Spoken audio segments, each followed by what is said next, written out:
به نام خدا. سلام دانش آموزان عزیزم، پرهیزان هستم. میخوام ادامه درس اول از فصل 1 کتاب ریاضی 11 تجربی رو براتون بگم. خب اومدیم ما گفتیم جلسه پیش، یادآوری بگم، راجع به شیب ها بود، درسته؟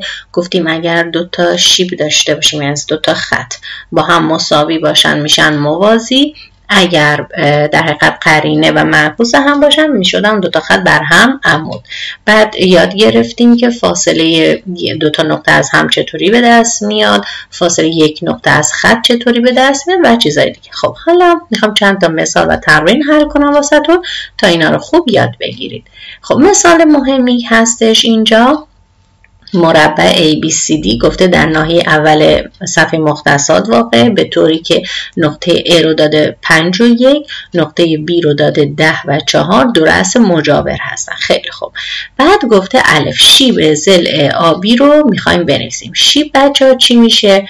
ما میدونیم شیب میشه تفاضل وای ها به تفاضل وای ها به تفاضل x ها. تفاضل وایش چیه؟ میگیم که اینجا اگه بخوام بنویسم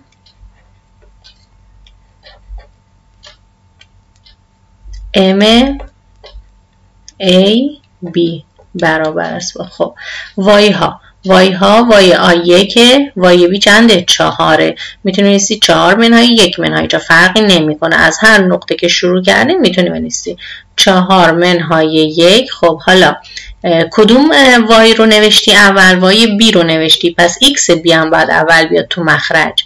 10 منهای 5 خب میشه 3، اینم میشه 5، پس شیب خط آبی میشه 3/5.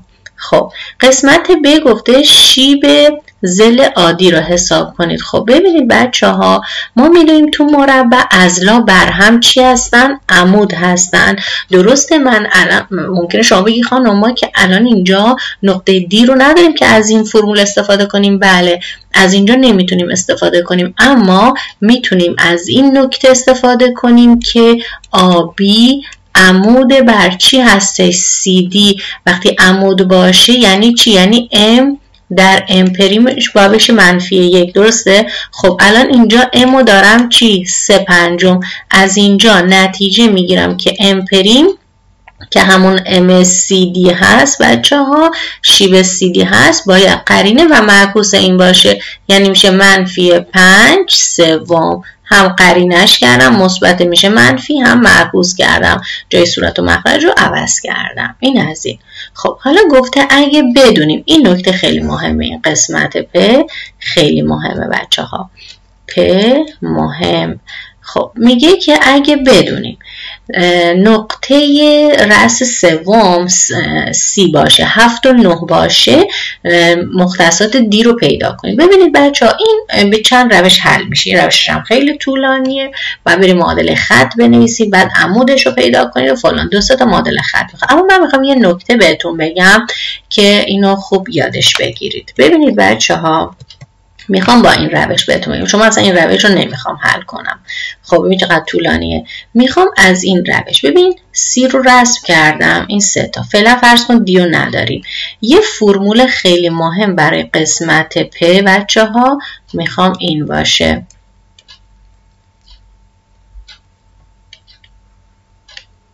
خب فرمول مهم اینه، میگه که x C به اضافه XA برابر است با XB به اضافه XD. یعنی چی بچه ها؟ اونایی که روبروی همن، خب اگه من x هاشون رو با هم جمع کنم با هم برابر میشه. پس x نقطه C چون روبروی آ هستش با x آ جمع بشه، جوابش میشه xD به اضافه xB. به این صورت همینطور واسه وایشون میتونیم بنویسیم. هر 4 تا نقطه ای که شما داشته باشید از مستطیل، لوزی، مربع، این رابطه براشون صدق میکنه. خب وای مثلا C بازم به اضافه وای A، اینا که روبرو همن، برابر میشه با مجموع وای B به اضافه وای دی. پس اگه من این فرمولا رو داشته باشم، پس اینا فرمول مهم تو کتابتونم نیستن اینا. خب میتونم راحت اینو پیدا کنم. خب ایکس سی چنده بچه ها؟ حالا میشه 7 به اضافه ایکس آ چنده؟ 5 برابر است با. خب ایکس بی چنده؟ 10. ایکس دی رو ندارم، از اینجا میگم این میشه 12. 10 رو میبرم اونور، منفی میشه، ایکس دی به دست میاد. پس ایکس دی مون شد 2. این یه نقطه. خب حالا وای هم همینطور پیدا میکنم.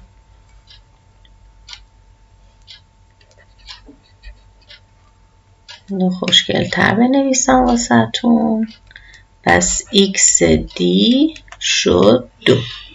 این از این. حالا واسه وای بچه ها دوباره میگم وای سی چنده؟ وای سی 9. وای ای چنده؟ وایش 1. خب وای بی چنده؟ 4. وای دیو ندارم. پس اگه یک نقطه مجهول باشه و 3 نقطه دیگر رو ما داشته باشیم، از این فرمول راحت میتونیم پیداشون کنیم. خب 9 و 1 10. 4 میادیم و علامتش عوض میشه. پس وای دیمون میشه 6 بچه ها به این صورت. پس مختصات نقطه دی راحت به دست اومد. ایکس شد 2، وای شد 6 که راحت میتونید رسم کنید و این مربع رو کامل بکشین. پس این فرمول ها رو لطفا حفظ کنید. خیلی آسون و خیلی راحت میتونید به جواب برسید. ببینید اگه بخوایم معادله و شیب خط بریم چقدر طولانی میشه، اما ما در عرض خیلی روش خیلی کوتاهی 2-3 دقیقه راحت حلش کردیم. خب فاصله 2 تا نقطه اینا رو بهتون گفته بودم، درسته؟ مشکلی نداره. خب اینم حل کردم واسهتون این مثال رو که گفتیم محیط مثلث میشه مجموع طول اضلاع. طول اضلاع هم از فاصله بین 2 تا نقطه با این فرمول ها به دست میاد. اینا رو نوشتین. خب اینم حل کردم واسهتون. حالا بریم مختصات وسط پاره خط. گفتیم که مختصات وسط میشه جمع x ها تقسیم بر 2 جمع y ها تقسیم بر 2 که وسط پاره خط به دست میاد. خب طول میانه بچه، میانه یعنی این که مثلا میگه میانه AM یعنی یه رأسش A میشه، یه رأسش M که اون وسط پاره خط ضلع روبرو یا وسط ضلع روبرو هست به دست میاد. خیلی خوب اینا رو حل کردیم. اینم حل کردم جلسه پیش واسهتون. فاصله نقطه از خط. خب اینا فکر میکنم حلش کردم واسهتون. حالا بریم این ب رو حل کنیم. گفته خب یه خطی به من داده x مساوی 5. گفتیم نکته اول بچه اینه که حتما باید تمام وقتی خطی بهت میده تمام اعداد x و همه رو بیاری یه طرف مساوی 0 قرار بدی. پس اینجا x رو مساوی 5 به من داده، اول و مرتبش کنم میگم x منهای 5 مساوی 0. الان اینجا a که ضریب x 1، y نداره یعنی b چنده؟ b 0. پس a شد 1، b شد 0. c چنده بچه ها؟ c منفی 5. درسته؟ اینا رو دقت کنید. اول اینا رو پیدا کنید. حالا فاصله چه نقطه ای رو به من داده بود تو اسلاید قبل؟ گفته فاصله نقطه 7 و 4. پس اینجا نقطه رو به من داده 7 و 4. خب معادله خط هم پیدا کردیم چی؟ x منهای 5 مساوی 0. حالا فاصله رو می نویسیم d میشه. گفتیم فرمولش چی بود؟ ax 0 به اضافه by 0 به اضافه c به روی رادیکال a2 به اضافه b2. این فرمولش بود دیگه. هر وقت یه نقطه یه خط داشتی از این فرمول استفاده میکنید که دیگه اومده جایگذاری کرده. نگاه کنید a در x یعنی 1. درسته؟ من بنویسم هرچند خودش نوشته. به جای a 1 میذارم، به جای x 0 7 به اضافه b گفتیم هیچی نیست پس 0 میشه دیگه. 0 ضرب داره وایش چنده؟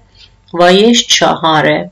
c هم منفی 5 به روی رادیکال. خب a2 یعنی 1 به توان 2، اون b هم که 0. دسته 0 رو ننویس، این که 0 هیچ 0.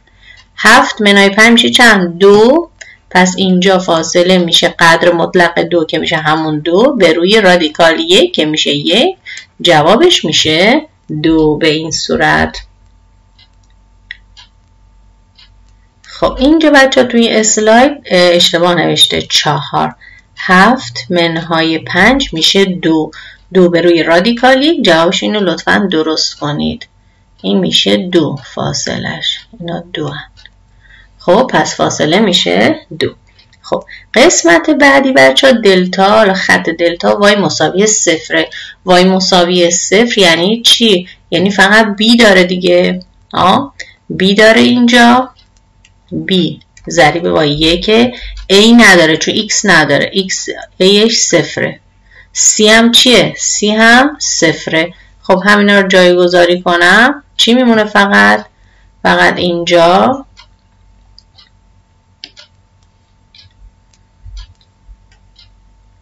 خب اینجا فقط 0 ضرب در 7 به اضافه 1 به جای بی 1 میذارم ضرب در منفی 4. خب که میشه چند؟ که میشه 7 و منفی 4 داده. خب اینم درست کنیم بچه. این منفی 4 هرچند تو جواب تاثیر خاصی نداره. خب پس 1 ضرب در منفی 4 میشه منفی 4. قدر مطلقش میشه 4. اینم که شد رادیکال 1. جوابش میشه 4. خب بعدی بچه سوال بعدی خیلی سوال مهمیه. سوال قشنگی هم هست. گفته خط L مساوی 3x منهای 4y مساوی 0 بر دایره‌ای به مرکز 2 و منفی 1 مماس است. ببین یه دایره داریم یه خط داریم. خب ببین مرکز دایره رو داده میشه نقطه، خط رو داده اینجا L. پس بنابراین بازم چی داریم؟ یه خط یه نقطه. هر وقت بهتون گفتم بچه هر وقت شما تو هر مسئله ببین اینجا اومده گفته دایره، شعاع دایره فلان، اصلا حرفی از فاصله نزده. شما نباید اینو بترسید بگی وای حالا این یعنی چی. ببین شما نگاه میکنید اطلاعات مسئله چیه؟ یه خط یه نقطه تمام شد میشه فاصله نقطه از خط با همین فرمول. پس اصلا نمیخواد بترسین. خب پس اینجا گفته یه خط داریم که بر یک دایره به مرکز 2 منفی مماس شده. شعاع دایره رو میخوایم. خب ما میدونیم بچه فاصله خط تا مرکز دایره میشه شعاع دایره که تو این شکل هم نشون داده شده. پس کافیه من توی فرمول بیام چیکار کنم؟ اینجا براتون سوال 2 رو حل کنم. سوال 2 جواب 2. خب میام میگم خب مرکز دایره رو داده 2 و منفی 1. خط رو داده 3x منهای 4y مساوی 0. اینجا یعنی چی؟ یعنی a 3 درسته؟ b چنده؟ b منفی 4. این 3 مثبت ها فکر نکنید منفی. c هم چنده؟ 0 چون عدد دیگه نداره. حالا میام فاصله همون شعاع میشه r میشه فاصله. خب a x 0 3 ضرب در 2 به اضافه b چنده؟ منفی 4 در منفی 1. سی هم که 0 توی اصلا ننویسیش به روی رادیکال. خب b2 a2 3 به توان 2 به اضافه منفی 4 به توان 2. خب حالا 3 2 تا 6 تا تو قدر مطلق 4 1 4 تا مثبت میشه. چرا؟ چون منفی در منفی شد مثبت. اینجا هم رادیکال 3 3 تا 9 تا 4 4 تا 16. ببین منفی به توان 2 میشه مثبت 16. همیشه اینجوری مساوی. 4 و 6 میشه 10 بچه‌ها. قدر مطلقش هم همون 10 مثبته. رادیکال 25 جذرش میشه چی؟ 5. پس جواب میشه 2. پس شعاع شد بچه‌ها چند؟ عدد 2. به همین راحتی. پس دیگه بدونید بچه‌ها هر وقت که چی داشتیم؟ یه نقطه یه خط داشتیم دیگه کار نداریم مسئله چی میخواد، طول ضلع میخواد، شعاع دایره میخواد، فلان میخواد. به راحتی از این فرمول استفاده میکنیم، از فرمول فاصله نقطه از خط. حالا اگه اینجا مثلا میگفت قطر دایره همین شعاع پیدا میکردید 2 برابرش میکرد میشد قطر. درسته؟ به همین صورت. خب تمرین گفته یک میله پرچم بزرگ مطابق شکل توسط کابل‌های به 4 نقطه در زمین محکم شدند، به طوری که فاصله هر نقطه تا میله برابر است با فاصله نقطه مقابل آن تا میله. مختصات نقطه دی رو میخواد. ببینید بچه ها، اولا اینجا دیگه مشخصه که ما میدونیم فاصله که یکسانه از نقطه وسط باید استفاده کنیم. خب اولا میدونیم MA با MB مساویه، پس به راحتی اینجا نقطه M به دست میاد. درسته؟ نقطه M وسط دوتاست دیگه، هم وسط A و B هم وسط C و D. پس اول من M رو پیدا میکنم، جمع X ها تقسیم بر 2 جمع Y ها تقسیم بر 2 که شد 1 و 0. فکر نکنم اینجا مشکل داشته باشید. خب حالا ما M رو پیدا کردیم، C رو هم داریم. چی رو میخوام پیدا کنم؟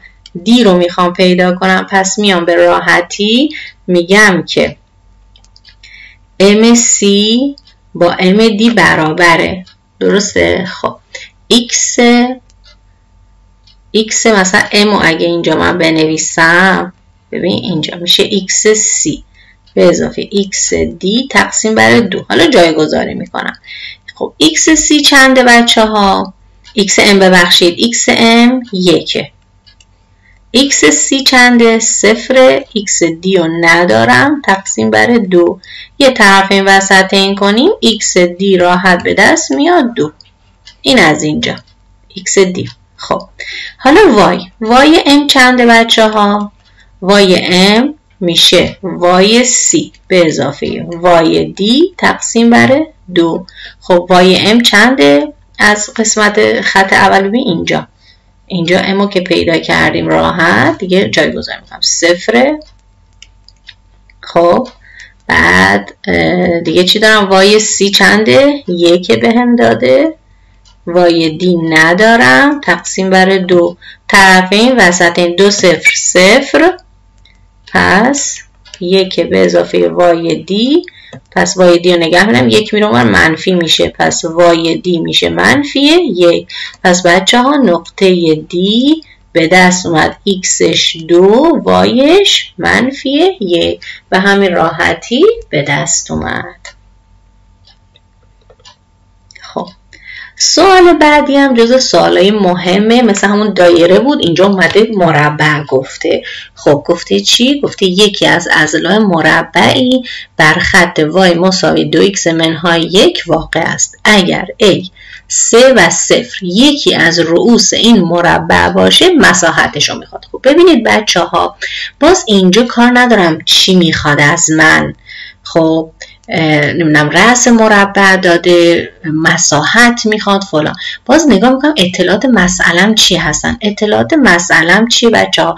یه خطه که حالا ضلع مربعه، یه رأسه. پس بازم چی دارم؟ یه نقطه دارم، 3 و 0، یه خط دارم y مساوی 2x منهای 1. حالا فاصله من میدونم فاصله هر نقطه از خط میتونه چی باشه؟ ضلعش بشه دیگه. پس همون چیزی که ما میخوایم. پس کافیه من فاصله نقطه از خط رو به دست بیارم که طول ضلع مربع به دست بیاد. خب پس میام میگم شروع میکنم به نوشتن. اول اینو مرتب میکنم، میگم که 2x y هم میارم این ور مساوی 0 منهای y منهای 1 مساوی 0. درسته؟ از اینجا a چنده بچه ها؟ 2، b چنده؟ منفی 1، c هم چیه؟ منفی 1. جایگذاری میکنیم. خب میگیم که d در حقیقت که همون طول ضلع چی میشه؟ AB میشه دیگه، فرقی نداره. پس طول ضلع AB میتونی بسید D، هرچی نوشتی خوبه، مهم اینه که از همین فرمول استفاده میکنی. میگیم که A در، خب به جای X چی میذارم؟ 3. خب B چنده؟ منفی 1 در، به جای Y چی میذارم؟ 0. C هم منفی 1 به روی رادیکال. خب A به توان 2، A چنده؟ 2 به توان 2، y چنده؟ b چنده ببخشید؟ منفی 1 به توان 2. پس اینجا خب 2 3 تا 6 تا. این قسمت حالا من اینو با یه رنگی نشون بدم، این میشه 0. نه اینم خب منفی 1. پس شد 6 منهای 1 قدر مطلق بسته به روی رادیکال. خب 2 تا 4 تا 1. حالا یا منفی به توان 2 میشه همون 1. پس جواب میشه 5 به روی رادیکال 5. خب میتونیم گفتیم اینو چیکار کنیم؟ گویا کنیم. گویا یعنی چی؟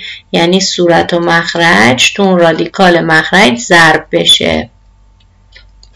خب پس جواب چی میشه؟ میشه 5 رادیکال 5 به روی 5 که این با این ساده میشه.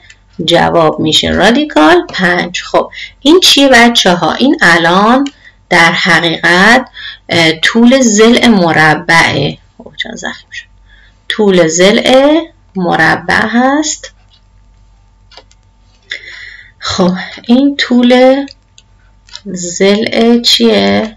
مربع هست. خب حالا چی از من خواسته؟ گفته مساحت.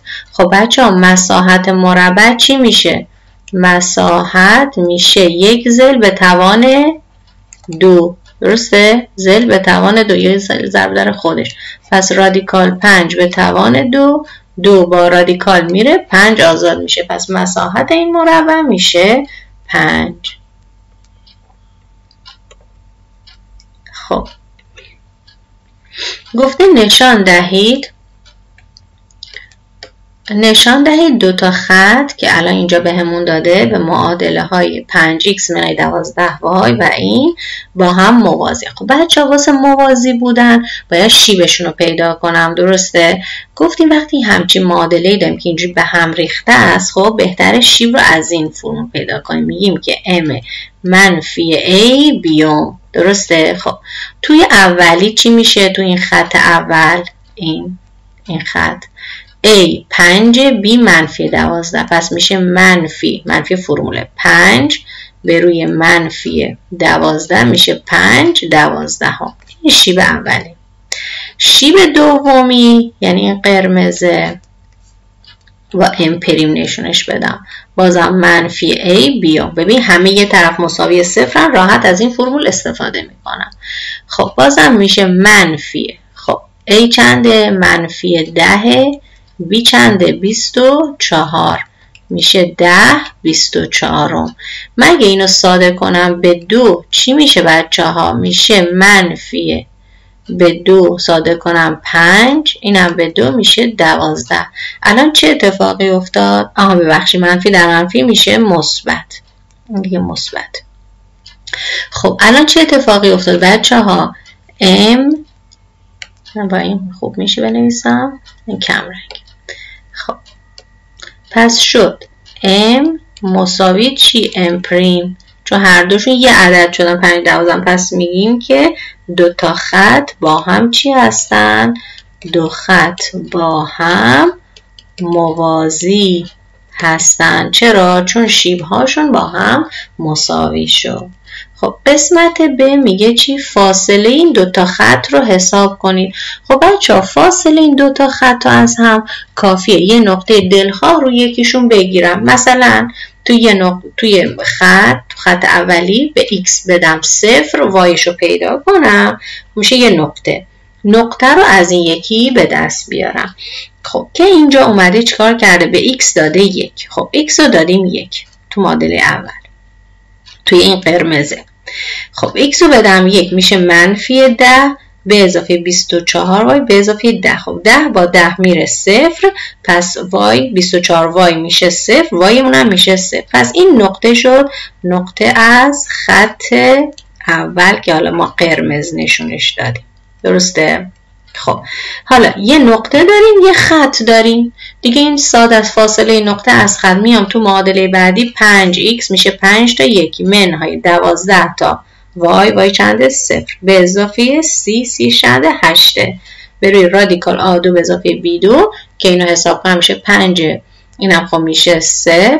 5 به اضافه 8 میشه 13 به روی 25 به اضافه 144 جذر بگیریم، جوابش میشه بازم 13 به روی 13، جوابش میشه 1. پس بنابراین در حقیقت این بچه ها فاصله این نقطه از خط به همین راحتی به دست اومد. خب دیگه ادامه درس دوم بمونه برای جلسه آینده. امیدوارم موفق باشین.